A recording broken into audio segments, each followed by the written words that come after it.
سورۃ العصر کی تفسیر کے حوالے سے گفتگو چل رہی تھی۔ آج جس عنوان پر آپ حضرات کے سامنے گزارشات پیش کروں گا وہ ہے تواصی بالحق، نیکی سے رغبت دلانا، نیکی کا حکم دینا اور برائی سے منع کرنا۔ تواصی بالحق، حق کی وصیت کرنا۔ حق کی وصیت کرنے میں یہ دونوں پہلو آ جاتے ہیں۔ برے راستے پر اگر کوئی چل پڑا ہے، کسی نے برے راستے کو اختیار کر لیا ہے، تو اسے اس راستے سے منع کرنا، روکنا، اس کا سد بار کرنا، یہ بھی تواصی بالحق ہے۔ اور کسی کو جو برے راستے پر بھی نہیں چل رہا، نیکی کے راستے کو بھی ترک کیے ہوئے ہے، چھوڑے ہوئے ہے، اس کو نیکی کے راستے پر چلانا بھی تواصی بالحق ہے۔ معاشرے کے اندر جتنی بھی برائیاں ہیں، سوشل ایونٹس ہیں، جتنے بھی فساد ہیں، جتنے بھی فتنے ہیں، جتنے بھی گناہ کے کام ہیں، ان کی شرح میں جو اضافہ ہو رہا ہے، دن بہ دن انکریز ہو رہے ہیں، اس کی بیسک ریزن یہی ہے کہ تواصی بالحق ہم نے چھوڑ دیا ہے۔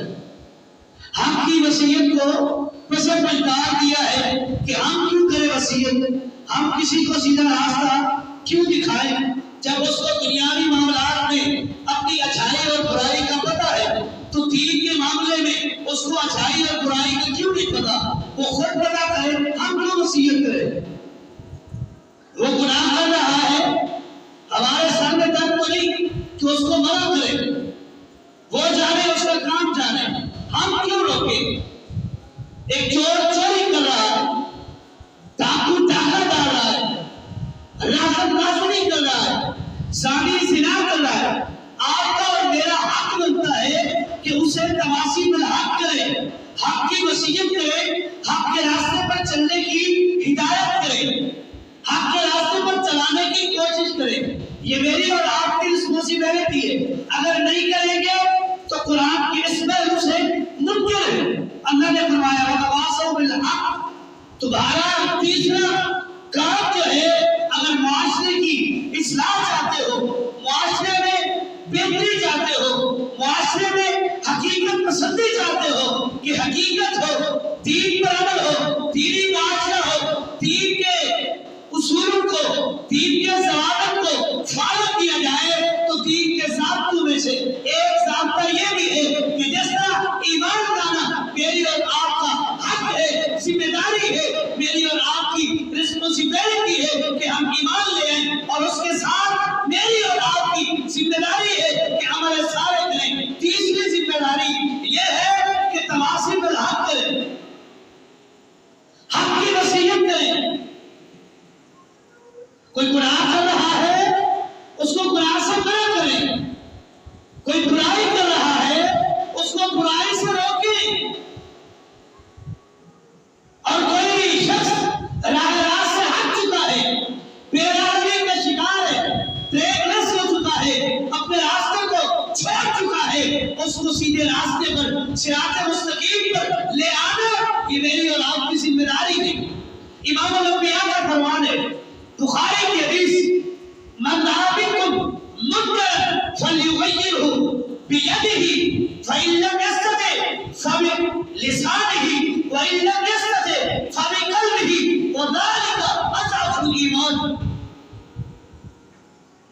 کہ مومن ہو، ایمان دل میں، سینے میں ذرہ برابر بھی ایمان موجود ہے، من رأى منکم منکرا فلیغیرہ بیدہ، جب کسی بے حیائی کے، بریانی کے، فحاشی کے، فتنے کے، فساد کے، برائی کے کام کو دیکھو، فلیغیرہ بیدہ، اسے چاہیے کہ وہ روکے، اسے ٹوکے، اسے تبدیل کرے، اس کے راستے کو چینج کرے، فلیغیرہ بیدہ، اپنے ہاتھ کے ذریعے. اگر یہ طاقت رکھتا ہے کہ ہاتھ کے ذریعے برائی روک سکتا ہے تو وہ ہاتھ کے ذریعے ہاتھ اٹھانا بھی پڑے برائی کو منع کرنا ہے. ہاتھ چلانا پڑے ہاتھ چلانے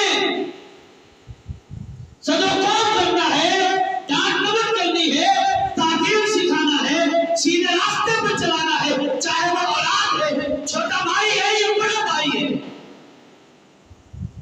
بڑے بھائی کے لیے یہ نہیں کہ اس پر ہاتھ چلایا جائے لیکن اگر بے رحمی کا شکار ہے تو اس کو بھی منع کرنا چھوٹے بھائی کی ذمہ داری ہے. معاشرتی برائیاں دیکھ لیں کتنی برائیاں ہیں نام گنواؤ لاتعداد بے شمار جن کو ہم دیکھتے بھی ہیں ان آنکھوں کے ذریعے کانوں کے ذریعے وہ برائیاں سنتے بھی ہیں لیکن روکنے کی کوشش تک نہیں کرتے. کیا ہم نے اپنی ذمہ داری ادا کی جو اللہ نے میرے اور آپ کے ذمہ لگائی وتواصوا بالحق حق کی وصیت کرنا یہ رسپانسبلٹی ادا کی نہیں کی؟ ہم تو چشم پوشی کر جاتے ہیں دیکھ کے آنکھیں بند کر لی میں کیوں روکوں فلاں کا بیٹا ہے اسے چاہیے وہ روکے. نہیں تواصی بالحق یہ ہر ایک کی ذمہ داری. حدیث نے یہ بھی واضح کر دیا فَلْيُغَيِّرْهُ بِيَدِهِ ہاتھ سے روک سکتے ہو برائی کر رہا ہے ہاتھ پکڑ لو اگر یہ طاقت ہے روک لو اس کو برائی سے. فَإِن لَّمْ يَسْتَطِعْ فَبِلِسَانِهِ اگر ہاتھ سے پکڑنے کی جرأت نہیں زبان سے منع کر دو. گناہ کا کام کر رہا ہے بے حیائی کا کام ہے فحاشی کا ہے بریانی کا ہے بے ادبی کا ہے رسول اللہ کی سنت کی مخالفت کا عمل ہے چھوڑ دے. فَإِن لَّمْ يَسْتَطِعْ فَبِقَلْبِهِ اگر زبان سے منع کرنے کی طاقت نہیں دل میں اسے برا جان ذَلِكَ أَضْعَفُ الْإِيمَانِ یہ کہ ایمان کا ایک کمزور ترین درجہ ہے. دل سے برا جاننا دل میں برا جانو گے جرأت نہیں ہے طاقت نہیں ہے ہاتھ سے نہیں روک سکتے زبان سے نہیں منع کر سکتے دل سے برا جان رہے اور پھر بھی تواصی بالحق ہو رہا ہے طاقت نہیں ہے نا. جتنی کی استطاعت ہے تواصی بالحق کرنا چاہیے. نبی علیہ الصلوۃ والسلام صحیح بخاری کی حدیث ہے آپ نے ایک مثال بیان کی کہ کچھ لوگ سفر پر جا رہے ہیں سمندری سفر ہے صحیح بخاری کی حدیث ہے اور وہ سمندری بیڑا وہ ڈبل پورشن میں ہے دو حصے ہیں اس میں دو طبقے ہیں. امام الانبیاء نے فرمایا نچلے طبقے والے وہاں کچھ لوگ رہے اور اوپر والے طبقے میں اوپر والے پورشن میں اوپر والے حصے میں کچھ لوگ رہ رہے. آپ نے فرمایا نیچے والوں کو پانی کی ضرورت پڑی وہ اوپر پانی لینے کے لیے گئے. دو تین بار جب دیکھا کہ پانی لینے کے لیے وہاں اوپر جانا پڑتا ہے تو ان کو بھی تکلیف ہوتی ہے ان کے آرام میں خلل آتی ہے لہذا اس سے بہتر ہے کہ نیچے سے ہی سوراخ کر لیں اوپر ان کو تنگ نہ کریں. نیچے سے سوراخ کر لیں اور سمندر کا پانی اپنے استعمال میں لا سکیں. اگر اوپر والے دیکھ کر چشم پوشی کر جائیں آنکھیں بند کر جائیں منع نہ کریں کہ سوراخ نہ کرو تو یہ ہوگا کہ اوپر والے بھی ڈوب جائیں گے نیچے والے بھی ڈوب جائیں گے. کیا سمجھایا کہ اگر کوئی گناہ کر رہا ہے اس کو روکو نہیں روکو گے ایک دن اس کی آفت تمہارے اوپر بھی پڑے گی. پھر مثال ہے نا سرائکی کی مثال ہے سیدھی نال سکی بھی رگڑی ہوئی ہے قصوروار ہے اور اس کے ساتھ بے قصور کو بھی اس عذاب میں اور اس سزا میں حصہ بھگتنا پڑتا ہے. روکیں گے تو کیا کریں گے تواصی بالحق ہے یا نہیں ہے منع کریں گے بھی برائی کا کام ہے نہ کرو. اب وہ پورا معاشرہ اس برائی پر لپٹ پڑا ہے ایک شخص ہے جو نیک ہے اور وہ لوگوں کو منع بھی نہیں کرتا وہ اپنے جگہ ہے اپنے لیے وہ نیکیاں کر رہا ہے جب عذاب آئے گا کیا وہ بچ جائے گا وہ محفوظ رہے گا؟ نہیں سب سے پہلے اس کو عذاب آئے گا. کیوں؟ اس نے اپنی ذمہ داری ادا نہیں کی خود نیکیاں کرتا تھا دوسروں کو کو نیکی کی طرف بلاتا تک نہیں تھا. یہ صرف مولوی کی، امام مسجد کی، خطیب کی ذمہ داری نہیں کہ کسی کو نیکی کا راستہ دکھائے، یہ ہر ایک کی ذمہ داری ہے. اس جمعہ میں کتنی حدیثیں آپ سن کے جائیں گے، کسی ایک کو بتا دیں وہ عمل کرنا شروع کر دے، تواصی بالحق ہے. آپ نے حق کی وصیت کر دی، اپنی ذمہ داری کر لی. نبی علیہ الصلوۃ والسلام نے فرمایا وَلَكُمْ، اللہ فرماتے ہیں رب کے قرآن ہے وَلَكُمْ مِنْكُمْ أُمَّتِي يَدْعُونَ إِلَى الْخَيْرِ وَيَأْمُرُونَ بِالْمَعْرُوفِ وَيَنْهَوْنَ عَنِ الْمُنكَرِ. آپ اعلان کر دیجئے، اللہ فرماتے ہیں وَلَكُمْ مِنْكُمْ أُمَّتِي يَدْعُونَ إِلَى الْخَيْرِ، تم میں سے ایک امت ہوگی، ایک گروہ ہوگا، ایک جماعت ہوگی، ایک لشکر ہوگا، يَدْعُونَ إِلَى الْخَيْرِ، جو لوگوں کو خیر کے راستے پر، اچھائی کے راستے پر، نیکی کے راستے پر چلانے کی کوشش کرے گا، بلائے گا، انوائٹ کرے گا کہ اس راستے پر چلو، یہ نیکی ہے، اس راستے کو چھوڑو، وہ گناہ کا، جہنم کا کام ہے، اس سے دور ہٹو، نیکی کے راستے پر چلو. وَيَأْمُرُونَ بِالْمَعْرُوفِ وَيَنْهَوْنَ عَنِ الْمُنكَرِ، نیکی کا حکم دیں گے اور برائی سے منع کریں گے. اللہ فرماتا ہے اولئک هم المفلحون، یہی لوگ کامیاب ہیں. تو کامیابی کس میں ہے؟ نیکی کا حکم دیں، خود بھی نیکی کریں، دوسروں کو بھی نیکی پر چلائیں، اور گناہ سے خود بھی رکیں، دوسروں کو بھی منع کریں. اللہ نے ہماری حیثیت کو، ہمارے مقام کو، ہماری عظمت کو، ہماری شان کو قرآن کے ایک اور مقام پر بیان کی ہے. قرآن کا 3 پارہ ہے کنتم خیر امۃ اخرجت للناس تأمرون بالمعروف وتنہون عن المنکر وتؤمنون باللہ. کنتم خیر امۃ، جتنی بھی امتیں آئیں 1,24,000 انبیاء آئے، کم و بیش 1,24,000 انبیاء کی امتیں تو اتنی ہیں، تو سب امتوں میں بہتر امت تم ہو. کنتم خیر امۃ اخرجت للناس، تم بہتر اس لیے ہو کہ لوگوں کو نکالتے ہو. کس لیے؟ تأمرون بالمعروف، حکم دیتے ہو نکل آؤ اور نیکی کرو، وتنہون عن المنکر، اور نکل آؤ برائی کے راستے کو چھوڑ کر، بے حیائی کے راستے کو چھوڑ کر، بے ادبی کے راستے کو چھوڑ کر، فحاشی کے، چوری کے، ڈکیتی کے، سوشل ایونٹس کی جتنی بھی ٹائپس اور قائمز ہیں، اقسام ہیں، ان سب کو چھوڑ کر اللہ کی طرف آ جاؤ، نیکی کرو. یہ کام کرو، تم ساری امتوں میں بہتر امت ہو.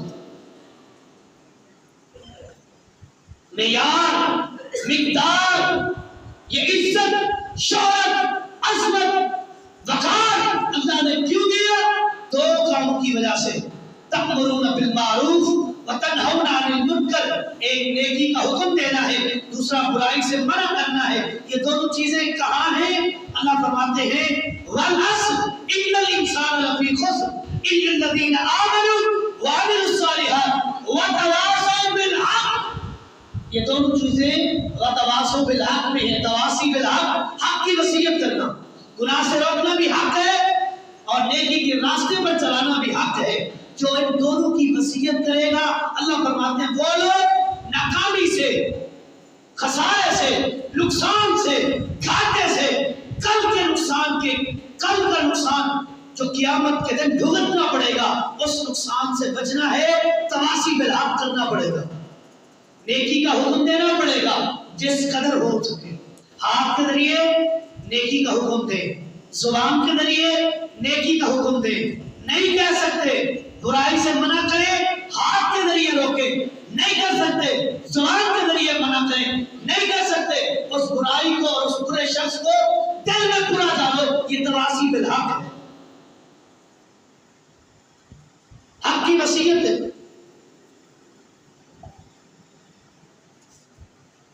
نبی علیہ الصلوۃ والسلام نے کی ہے حق کی وصیت. صحیح بخاری کی حدیث ہے، نبی علیہ الصلوۃ والسلام مسجد نبوی میں تشریف فرما ہے. ایک صحابی آئے، اس کے ہاتھ میں سونے کی انگوٹھی ہے. سونے کی انگوٹھی پہنے امام الانبیاء کی دربار میں آیا ہے. اس کو پتہ نہیں، علم نہیں، جانتا نہیں کہ سونا مت پر حرام ہے، نہ جاننے کرنے کی وجہ سے سونے کی انگوٹھی پہنی ہوئی ہے۔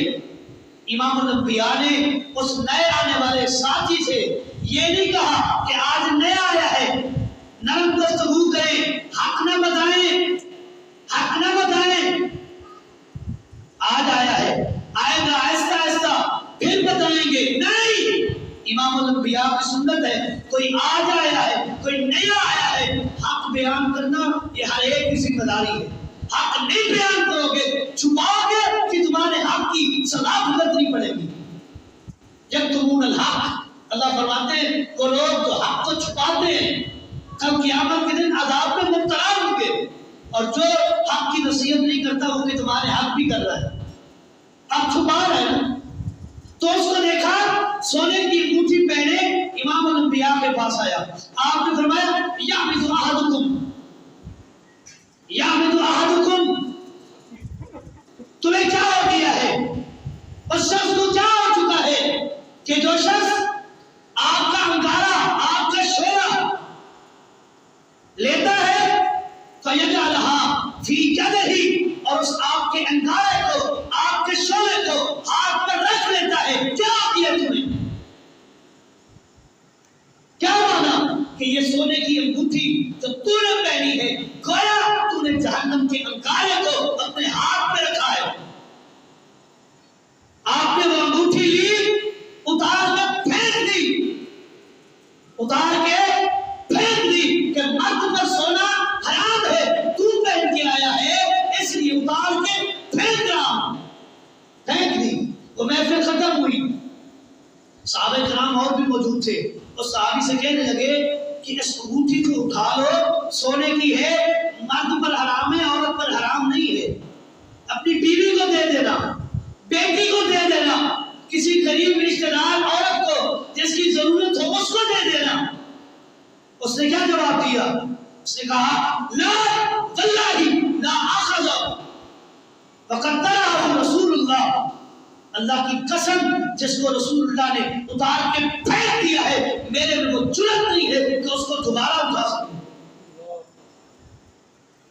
ہمارے اندر وہ جگرا بھی ہے، وہ جرأت بھی ہے، وہ طاقت بھی ہے، وہ سکت بھی ہے کہ رسول اللہ کی حدیث سن کر پھر ان کا انکار کرتے ہیں۔ ہمارا جگرا ہے، صحابہ میں یہ جگرا، یہ طاقت، سکت، قوت نہیں تھی کہ امام الانبیاء کا فرمان آ جائے پھر اس کے بعد اپنی مرضی چلائے، ہو نہیں سکتا۔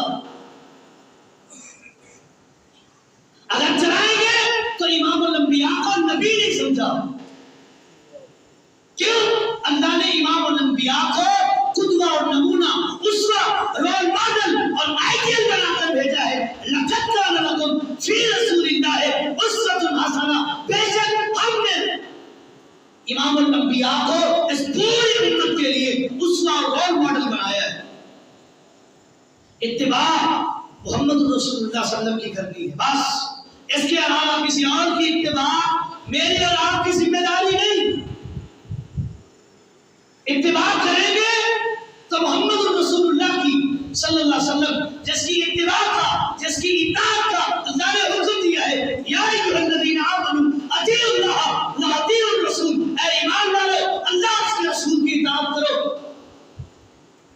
ایک اور مقام پر اللہ فرماتے ہیں یا ایھا الذین آمنوا اطیعوا اللہ و اطیعوا الرسول ولا تبطلوا اعمالکم، ایمان والو اللہ اس کے رسول کی اطاعت کرو، ولا تبطلوا اعمالکم، اطاعت کو چھوڑو گے تمہارے اعمال برباد ہو جائیں گے۔ آپ کی سنت کو، آپ کی حدیث کو چھوڑ دو گے اور پھر کہو یہ نیکی ہے، ہو ہی نہیں سکتا۔